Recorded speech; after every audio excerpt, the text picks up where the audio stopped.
Good evening, everyone. On one of the biggest days on the Kirksville football calendar, the Tigers took the field looking for their first W of the season as they took on the Marshall Owls.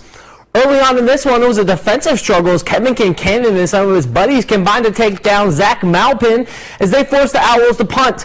Marshall was the first team to get the offense going as they cashed in a long touchdown drive here, aided by some penalties. Devin Cott goes in for 6. Looking for more, Marshall adds the 2-point conversion. They were up 8-0 late in the first quarter. Kirksville's best offense early on was McKenna Cook returning kicks. This followed the previous touchdown as it set up the Tigers with great field position.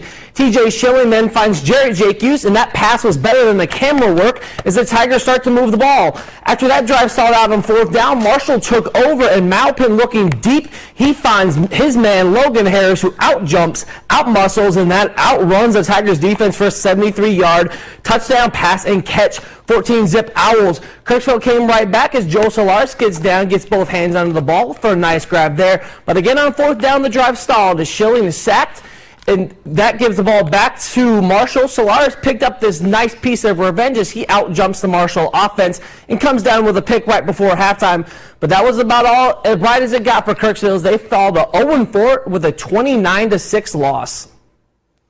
Halftime normally signifies the midway point of a game. On Friday night against Marshall, it just marked the end of a busy day for a group of Kirksville football greats. On Friday, the Kirksville Orange and Black Foundation opened their gates to the 3rd Hall of Fame class in Kirksville history. 3 individuals were honored: Michael Richardson. Obviously, it was a great honor. Robert Rosenbaum. I was surprised. And Barry Pockren.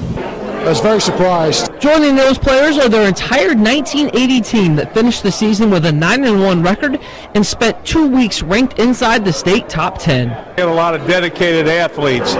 They were out there pushing one another every day in practice. All 3 of those players were also honored as all-state members. It is the only time in Kirksville football history they've had that many players selected. There's no way we would have had a winning team without the whole group of 22 seniors, the juniors and sophomores as well. But really a great group of guys who stuck together for 3 years.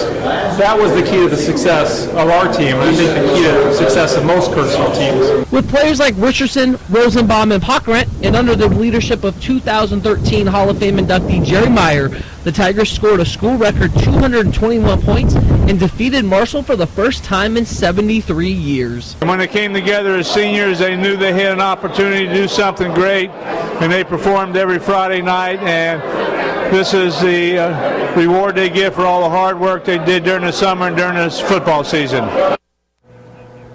The Bulldogs try to stay undefeated in its first matchup with a 4A school in the Marshalltown Bobcats. This is the second game that Telma was wearing the new decal supporting their fallen teammates. First quarter action here, Telma would be gaining on the first play of the game, actually. A fake to Isaiah Cox, and he gets a big gain, but they would be stalled and they would have to settle for a field goal, giving them a nice 3-0 lead. Next, the Telma drive, Brock Hobwood drops back, and he throws a deep pass to Andrew Alfalich. He makes a diving catch, nice catch by the young man. But the offense would again be stalled. Second quarter here, Isaiah Cox showing how he is a man. He would have over 100 yards in this game. Cuts back to the right, and he makes a big gain and gets a big block from his quarterback, Brock Hopwood. But then Isaiah Cox would make a mistake, and he fumbles at the goal line. A bunch of mistakes and penalties in this game for Telma, but they pulled out the win in overtime, 22-16. Next up, it's upstart Schuyler County against perennial power West Strand. West Strand in white. Zane Jacoby takes it 56 yards for the touchdown, and the visitors never looked back. Speaking about quarterback runs, Keaton Nelson picks up the first down for the Rams.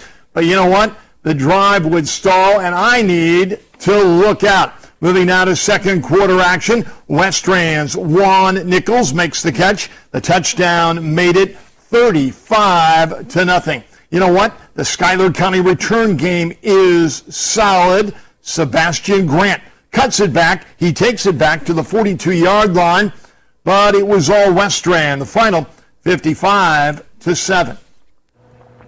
The Fairfield Trojans are trying to bounce back from its loss to Albia last week. It's the Trojans and the Knoxville Panthers in Fairfield. Fairfield already up 14-0 in this game and would have some good defense too.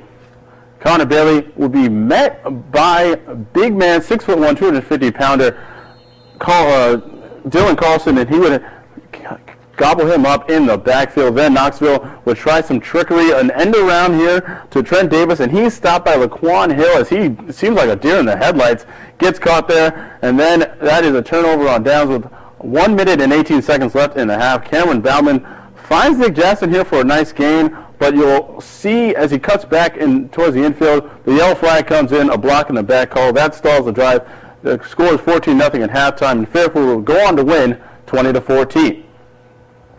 The Pekin Panthers are trying to continue its opening season dominance with a matchup with Danville. Going into this game, Pekin has outscored his opponent 77-14.